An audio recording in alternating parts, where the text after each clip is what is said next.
अस्सलाम वालेकुम। मैं ख्वाजा मोहम्मद ज़फ़र हूँ। आप मेरा रिव्यू यही लोग देख रहे हैं एशियन स्टार ट्रैवल। इसमें आपको बताएंगे कि तुर्की में नौकरी किस तरह मिलती है, क्या क्या डॉक्यूमेंट्स मिलते हैं, किस तरह अप्लाई कर सकते हैं आप नौकरी के लिए। मज़ीद डिटेल देंगे इसमें, और साथ में आपको शहर की खूबसूरत मस्जिद दिखाते हैं जो वाकई बहुत खूबसूरत है। आपने भी देखी होगी। आप भी इसको जब जाएँ तो विज़िट कीजिएगा, देखिएगा इसको, बहुत खूबसूरत है। अपने लिए भी दुआ कीजिएगा, मेरे लिए भी दुआ कीजिएगा प्लीज़। ज़िंदगी में कभी तुर्की का सफ़र करेंगे तो शानदार कुदरती खूबसूरती, कदीम तारीख़ और मुतहरिक सकाफ़त की दुनिया में जाने के लिए तैयार हों। इस्तांबुल की हलचल वाली सड़कों से लेकर अंतालिया के पुरसकून साहिलों तक, तुर्की आपका दिल मोह लेगा और आपको हैरान कर देगा। आज का हमारा टॉपिक है जी टर्की वीज़ा के हवाले से। जो हमने वीज़ा अप्लाई किए थे मार्च के महीने में, एक तो मैं उनकी अपडेट दूंगा उनकी वीज़ा रेशो के बारे में।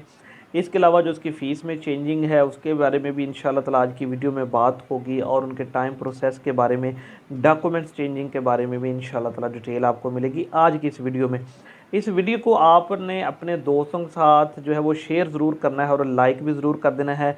जो इस चैनल के ऊपर नए हैं वो इसको ज़रूर सब्सक्राइब कर लें, ताकि ट्रैवल से मुतल्लिक, इमिग्रेशन से मुतल्लिक आपको मेरी लेटेस्ट वीडियोस जो है वो मिलती रहे। टर्की वीज़ा आप लोग भी जानते हैं कि उसकी वीज़ा रेशो बेहतर हुई है और मज़ीद बेहतरी की तरफ भी जा रही है, लेकिन अब दोबारा से मुझे लग रहा है कि ये जो चौथा महीना भी है अप्रैल का, इसमें उनकी वीज़ा रेशो कम हो जाएगी। वो इसलिए कि लास्ट जो 3 मंथ थे, जनवरी, फरवरी और मार्च, इसमें बहुत ज़्यादा वीज़े उन्होंने ग्रांट किए। अब ये डिपेंड करता है कि जिन लोगों के पास टूरिस्ट वीज़ा है, क्या वो वापस आते हैं या वहीं पे स्टे करते हैं। अगर तो वो वहीं पे स्टे कर जाएंगे तो हो सकता है कि ये नेक्स्ट फिर दोबारा से उनकी वीज़ा रेशो कम हो जाए। लेकिन अल्हम्दुलिल्लाह अभी तक जो हमने मार्च के जो लास्ट मंथ में वीज़ा अप्लाई किए थे, उनकी वीज़ा रेशो जो थी वो 80 प्लस रही है। और मैं समझता हूँ कि ये बहुत ज़्यादा वीज़ा रेशो अच्छी है। उसमें फ़्रेश पासपोर्ट वाले भी हैं, उसमें ट्रैवल हिस्ट्री वाले भी हैं, उसमें से रिपीटर भी हैं, यानी कि जिनके पहले भी टर्की के वीज़ा लगे हुए थे वो भी हैं। तो अल्हम्दुलिल्लाह बहुत ज़्यादा अच्छी रही है। जहाँ तक रही टाइम प्रोसेस की बात, तो जिनके वीज़ा लगने होते हैं टर्की के, उनका पासपोर्ट जो है 5 से 7 दिन में ही वापस आ जाता है। इवन के कुछ केसेस में हमने देखा कि इससे भी पहले उनको कॉल आ गई थी, मैसेज आ गया था कि अपना पासपोर्ट जो है वो कलेक्ट कर ले। और जिनके वीज़ाज़ रिफ्यूज़ होते हैं, हमने ये देखा है कि उनको वो थोड़ा-सा डिले करते हैं, और डिले करने के बाद फिर उनका पासपोर्ट वापस आता है, और वो ज़्यादातर जो है वो रिफ्यूज़ल की तरफ ही जाते हैं। फ़ीसेस के हवाले से जो चेंजिंग है उसमें तकरीबन 54,800 रुपये फ़ीस हो गई है, जो कि तकरीबन पहले 54,000 थी, अभी 54,800 रुपये फ़ीस है। जो आपने एनातोलिया ऑफ़िस में पे करनी होती है, उसके अंदर आपका ना वीज़ा की प्रोसेसिंग फ़ीस होती है, उसके अंदर आपकी एप्लीकेशन की प्रोसेसिंग फ़ीस होती है एनाटोलिया की, उसके अंदर आपकी ट्रैवल इंश्योरेंस जो है वो भी इंक्लूड होती है।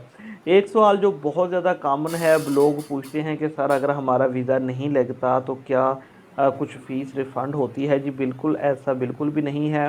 आपकी अगर वीज़ा नहीं लगता इन केस, तो आपकी टोटल फ़ीस जो है वो जो ज़ाया हो जाती है, आपको उसमें से कुछ भी रिफ़ंड नहीं मिलता। इसके अलावा डॉक्यूमेंट्स की भी मैंने बात की थी कि डॉक्यूमेंट्स का थोड़ा-सा आपको बताता चलूँ। देखिए, हर वीडियो में तकरीबन मैं आपको बताता हूँ कि कौन से डॉक्यूमेंट्स चाहिए होते हैं टर्की वीज़ा के हवाले से, लेकिन फिर भी बहुत से लोग हैं वो डॉक्यूमेंट मिस कर जाते हैं जब वीज़ा अप्लाई करते हैं। जब तक आपके डॉक्यूमेंट्स कंप्लीट नहीं होंगे, एप्लीकेशन मेरिट के ऊपर नहीं होगी, तब तक वीज़ा ऑफिसर का जो डिसीजन है इस बारे में नहीं होगा कि आपको वीज़ा ग्रांट किया जाए या ना किया जाए। क्योंकि आपकी डॉक्यूमेंटेशन पूरी नहीं होगी, फ़ाइल पूरी नहीं होगी, तो वो डायरेक्टली जो है वो रिफ्यूज़ल की तरफ चले जाएँगे। आपका पासपोर्ट जो है वो उसको 8 मंथ की एक्सपायरी होनी चाहिए। अगर उसके करीब है तो फिर आपको चाहिए कि नया पासपोर्ट बनाकर वीज़ा अप्लाई करें। आपका आईडी कार्ड इंग्लिश में होना चाहिए। अब उसके बाद जो एफआरसी है, अगर शादीशुदा हैं, आपके बच्चे हैं तो बच्चों के साथ एफआरसी लगाएँ, और अगर आप न्यूली मैरिड हैं तो फिर एमआरसी साथ में अटैच करें। लेकिन अगर आप सिंगल हैं तो फिर आप अपनी फैमिली के साथ, बहन-भाइयों के साथ, वालिदैन के साथ ज़रूर एफआरसी लगाएँ। ये बहुत ज़रूरी डॉक्यूमेंट्स है और आपकी टाइज़ पाकिस्तान में शो करता है। इसके बाद आ जाता है आपकी बैंक स्टेटमेंट। देखिए, बैंक स्टेटमेंट को अब आप यही समझिए कि जिस तरह आप शेंजन या यूरोप कंट्री के लिए लगाते हैं, वैसे ही आपको टर्की के लिए भी लगानी चाहिए, क्योंकि टर्की के अब पहले जैसे जो वीज़ा रेशो है या पहले जैसी जो उनका फ़ाइल प्रोसेसिंग था वो अब नहीं रह गया, बहुत सी चीज़ें उन्होंने चेंज कर दी हैं। तो इसलिए आपको भी चाहिए कि उसी तरह आप बैंक स्टेटमेंट मेंटेन करें। इवन कि पिछले साल हमने देखा था कि 2 ढाई लाख बैलेंस के साथ भी आपको वीज़ा मिल जाता था, लेकिन अब ऐसा नहीं है। जितना ज़्यादा बैलेंस इम्प्रूव करें, कोशिश करें कि 10 प्लस यानी कि 10 लाख से ज़्यादा आपका बैलेंस मौजूद हो और 6 माह की बैंक स्टेटमेंट हो।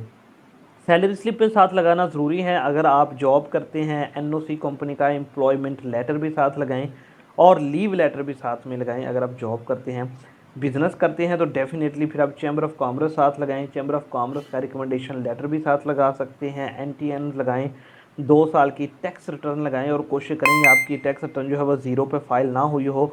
आपने कुछ टैक्स जो है वो अपने मुताबिक, आपके बिज़नेस के मुताबिक जो है वो आपने पे किया हो। कुछ लोग होते हैं वो जब वीज़ा अप्लाई करते हैं उससे 5 या 10 दिन एनटीएन के साथ रजिस्टर्ड होते हैं, एफबीआर के साथ, और अपनी टैक्स रिटर्नें लगा देते हैं। ऐसी टैक्स रिटर्न और एनटीएन का बिल्कुल भी कोई फ़ायदा नहीं होता। अच्छा जी, स्टूडेंट्स के लिए और फ्रीलांसर के लिए पहले मैं बता दूं कि काफ़ी मेरे दोस्त जो फ्रीलांसर हैं वो भी वीज़ा अप्लाई करते हैं, तो उनको एक एफिडेविट साथ में लगाना बहुत ज़रूरी है कि जिस जिस प्लेटफॉर्म के ऊपर वो काम कर रहे हैं कि कहाँ कहाँ से उनको इनकम आ रही है, उनके बैंक की जो डिटेल है उसके साथ मैच होनी चाहिए। एक चीज़ छोटी सी मैं ऐड कर दूं कि जो वालिदैन अपने बच्चों के साथ जाते हैं उन वालिदैन को भी एक एफिडेविट लगाना चाहिए। अगर तो मदर और फादर दोनों बच्चों के साथ वीज़ा अप्लाई कर रहे हैं तो फिर उनको सिर्फ एक एफिडेविट की ज़रूरत है, जिसमें बताएंगे वो अपने बच्चों के फाइनेंशियल जितने भी अखराजात है वो खुद बर्दाश्त कर रहे हैं।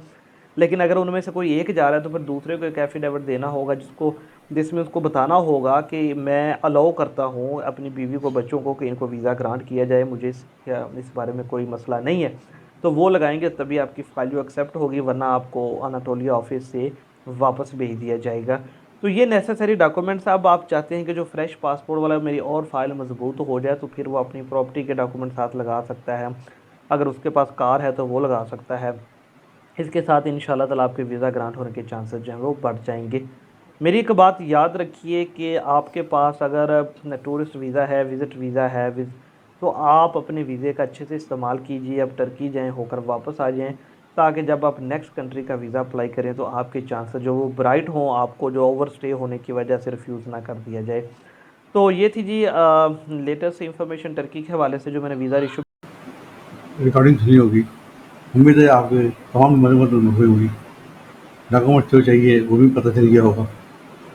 अपनी तैयारी करें और पाकिस्तान से निकलें और अपना अबू का, अबू अम्मी का और अपनी फैमिली का ख्याल रखें और दुआ करें। मेरे लिए भी दुआ कीजिएगा। अल्लाह हाफ़िज़। मेरे चैनल को सब्सक्राइब कीजिएगा, बेल आइकन को क्लिक कीजिएगा ताकि हर आने वाली वीडियो आपको मिलती रहे। Thank you.